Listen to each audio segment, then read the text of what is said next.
In North London, top floor, flat, all white walls, white carpet, white cat, rice paper partitions, modern art and ambition.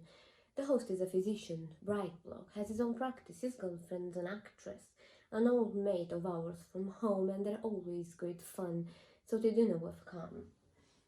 The fifth guest is an unknown. The host has just thrown us together for a favour, because this girl just arrived from Australia and hath moved to North London, and she's a sister of someone or has some connection. As we make introduction, I'm struck by her beauty. She's irrefutably fair with dark eyes and dark hair. But as she sits, I admit I become a little bit wary because I notice the tip of the wing of a fairy tattooed on that popular area just above the derriere. And when she says, "I'm Sagittarian," I confess, a pigeonhole starts to form, and it's immediately filled with pigeon. When she said her name is Storm,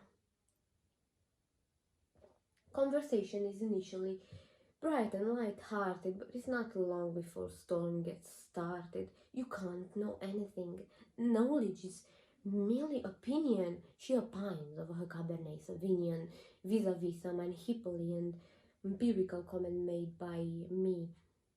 Not a good start, I think. We're only on pre-dinner drinks, and across the room my wife, wide in her eyes, silently begs me, "Be nice."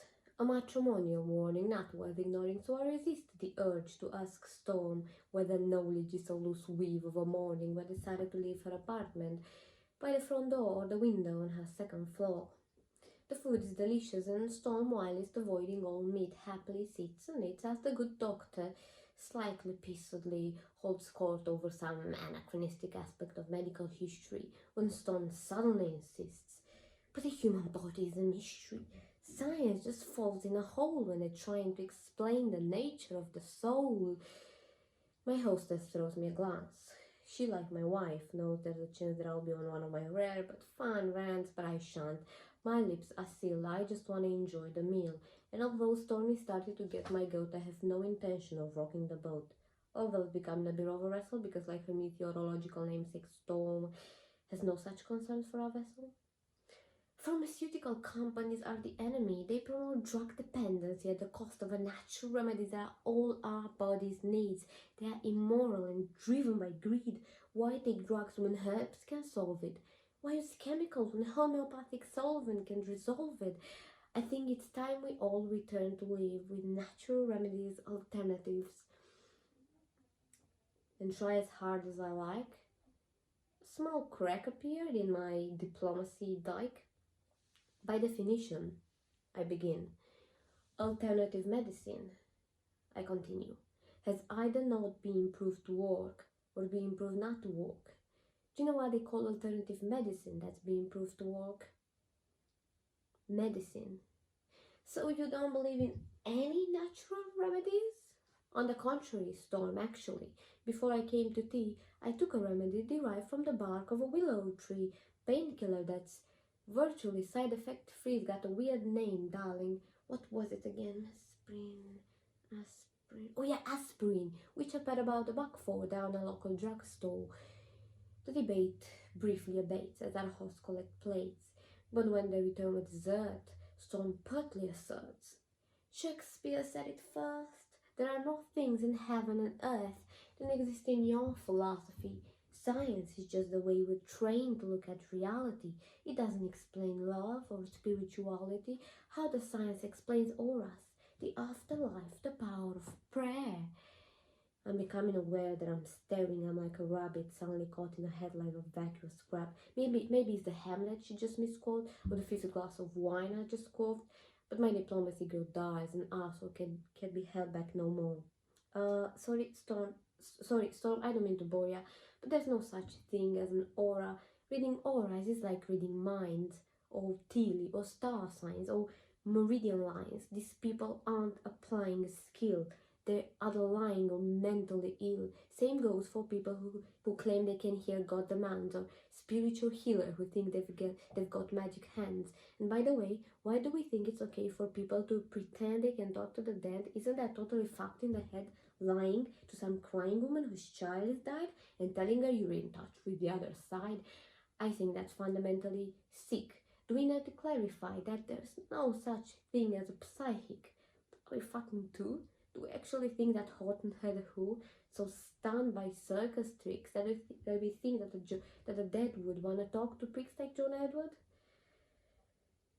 Storm, to her credit, keeps firing with cliches with startling precision, like a sniper using bollocks for ammunition. You're so sure of your position, but you're just close-minded. You'll see that your faith in science and tests is just as blind as the face of every fundamentalist. That's a good point. Let me think for a bit. Oh no, my mistake, that's absolute bullshit. Science adjusts its views based on what's observed. Faith is the denial of observation, so that belief can be preserved. If you show me, say, that homeopathy works, then I will change my mind. I'll run on a fucking dime, I'll be as embarrassed as hell, but I will run to the streets yelling, it's a miracle, take physics and mean it. Water has memory, and in its memory of all those drops of onion juice is infinite. You can somehow forget all the poets have in it. You show me that it works and how it works, and when I recover from the shock, I will take a compass and I crave fancy that of the side of my cock. Everybody's just staring now, but I'm pretty pissed and I dig this fire down, so I figure in for penny and for pound. Life is full of mysteries, yeah, but there are answers out there, and they won't be found by people sitting around looking serious and saying, isn't life mysterious? Let's sit here and hope. Let's call off the fucking Pope. Let's go watch Oprah interview Deepak Chopra. And fine, if you want to watch telly, you should watch Scooby-Doo. That show was so cool because every time was a church with a ghoul or a ghost in the school, they looked beneath the mask. And what was inside? The fucking janitor or the dude who runs the water slide. Because throughout history, every mystery ever solved has turned out to be not magic. That's the idea that my knowledge frighten you. That's the idea that one afternoon a wiki fucking pedia might enlighten you, frighten you. That's the idea that there may not be a supernatural, so blow your hippie noodle, you'd rather stand in a fog of your inability to Google. Isn't this enough? Just this? How does it fail to hold your attention that you have to diminish it with the invention of cheap man-made myths and monsters?